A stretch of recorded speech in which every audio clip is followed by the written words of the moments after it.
I have a bucket list of things I want to do in life, and the wildest one of them all came true.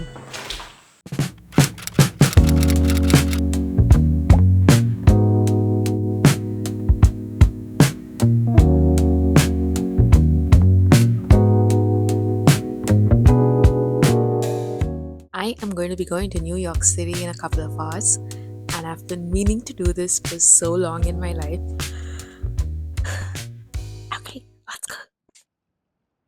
New York City, a place I've romanticized for years through movies, books, and YouTubers I religiously follow.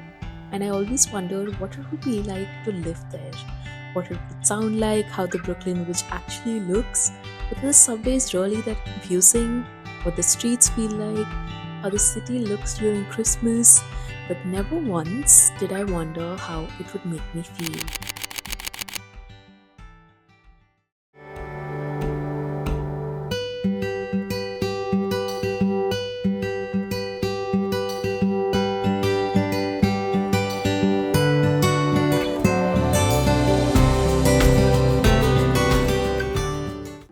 Lately, I've been feeling more lost than ever before. Quarter life crisis is the exact phrase to describe this phase.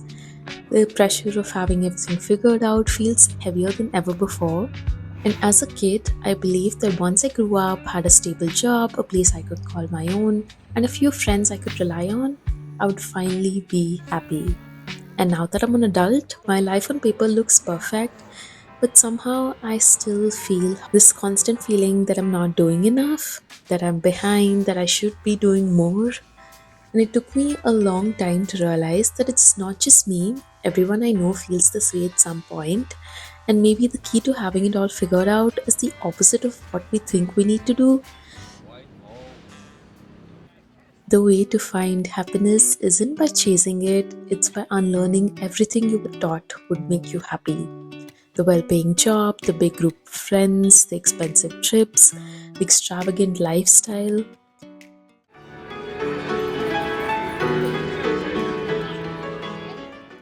Real happiness lies in finding your self worth, learning to love yourself the way you love others, and to stop attaching your value to the things you can afford. Start looking at life as a collection of memories rather than a list of things you want to achieve. And probably the most important of all is to stop taking life so seriously. Correct. Imagine a world where fear doesn't exist, where you don't hesitate before trying something new, where even on your lowest days, the energy around you pushes you to dream bigger. That's what New York felt like to me. It felt like a place where my dreams weren't too big, where they felt possible, where my life didn't need a perfect plan, where I was reminded that there's so much more of the world to see, to experience, to discover. And New York is loud. Sometimes it's dirty, and it's also a little weird and overwhelming, and yet I felt more at home than any other place I've ever been to. There's a pull to the city I cannot explain, a calling that stays with you for a pretty long time, and I wish everyone gets to experience it the way I did. And maybe one day I'll live there, but until then, I'll hold these memories very close to my heart.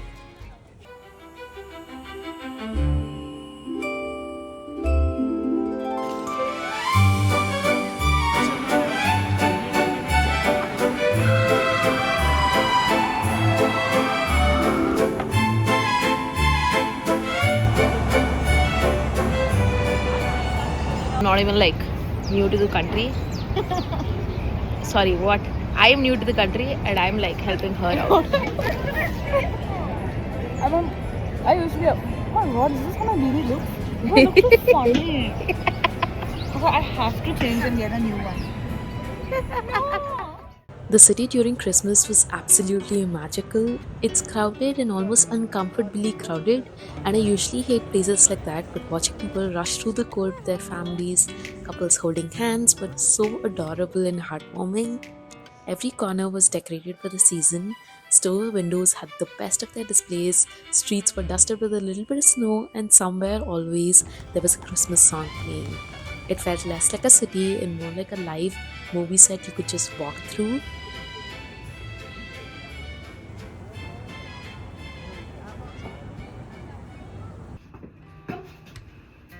A friend from college was there with me, and we hadn't seen each other in so long, and somehow that made everything even more special.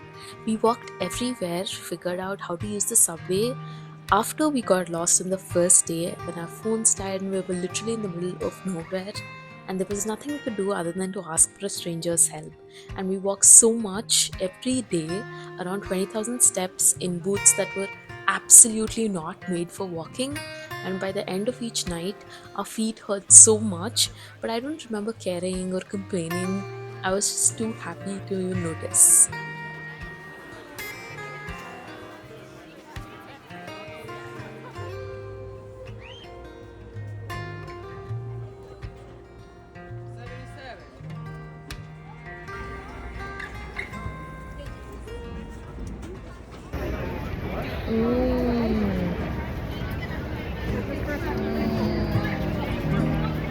I want to work in this place.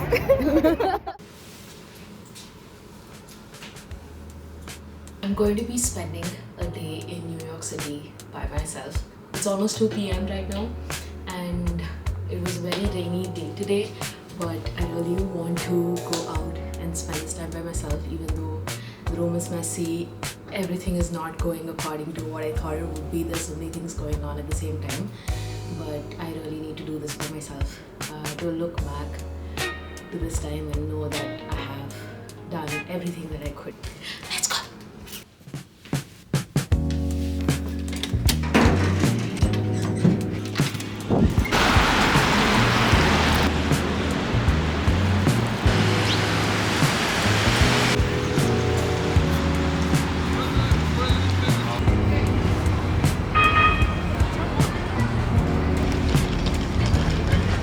The other train got cancelled, so I had to take another slight rail and take another train now. That's costed me a lot more, but it's fine. At least I'm reaching somewhere.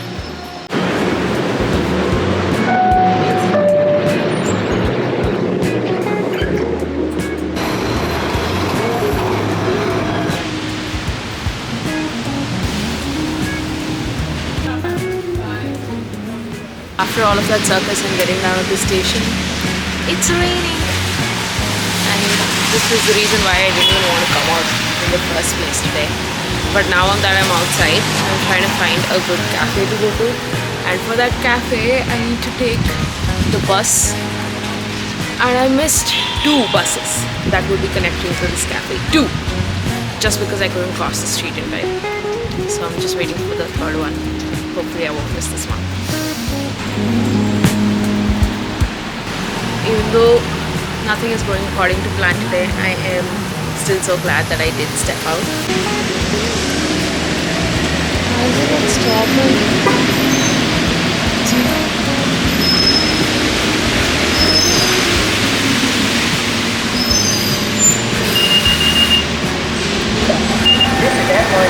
Thank you. Next stop, East 8th Street and Mercer Street. Transfers available to the N and Dot trains. The entire bus is just empty, and I was this close to missing this bus as well. I walked around for a little bit because anyways it was raining and I'm already kind of drenched. So, but I finally got the bus. But I've been going to Lost Tacos now because I'm really hungry and I haven't eaten anything the entire freaking day. And it's almost like what, 4 p.m. right now. But yeah, at least I'm on the way. So yay!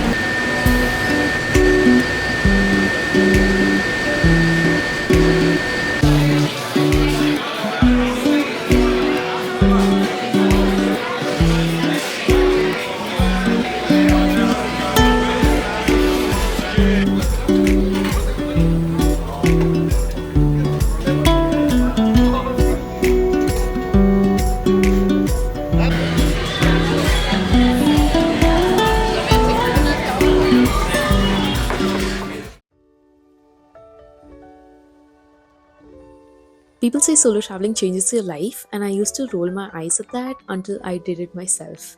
My first solo trip was harder than I expected. Talking to strangers feels intimidating, eating alone feels uncomfortable, and figuring out Google Maps in a place you've never been to is overwhelming. Every decision is just a new where you go, where you stay, what you eat, how safe you are. And for some people, that might be liberating, but it's also exhausting, especially if you struggle with decision making like I do. At first, I honestly did not know what to do with myself. Like, I never had to spend so much of time with just my own thoughts, and I always felt like I was feeling too much, thinking too much, or being too emotional. The thing about doing something outside of your comfort zone, something that scares the shit out of you, is eventually you will get rid of that fear. Coming for my knee. I might be crazy on my knees. It's all too much. You need to put your body on.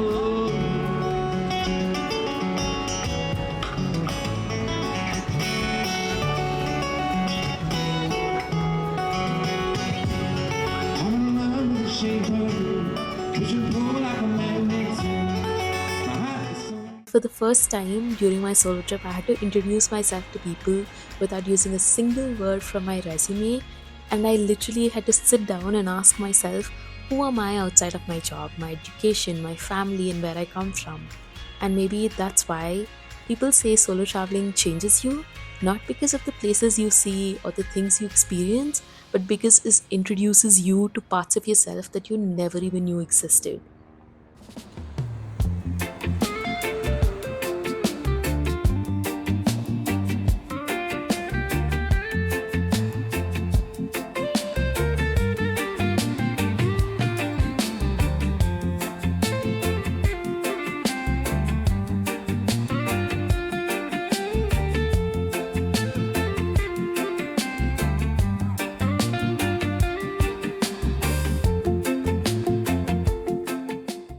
My biggest fear in life is the fear of being seen. Growing up, I was never the popular kid or the pretty one or the ambitious one, and even though I might seem confident on the outside, I am my biggest critic. I shot these videos almost a year ago and never edited or posted because I didn't think it was good enough. I didn't think my voice needed to be heard, and I asked myself, why would someone care to watch me live a dream of mine? But I'm also big on fear of missing out on the life I want myself to have, of being able to be creative, explore all of my interests, and fulfill the craziest of my dreams. I gave New York City a lot of credit in this video, but being on the strip didn't magically fix me or solve all of my problems. I am still lost, insecure, still questioning myself, still overthinking and learning what makes me happy, and I'm still discovering who I am. But something about being there made me feel alive, and it reminded me that if a dream I held on to for so long to visit this city came true, maybe the rest of my dreams are possible too.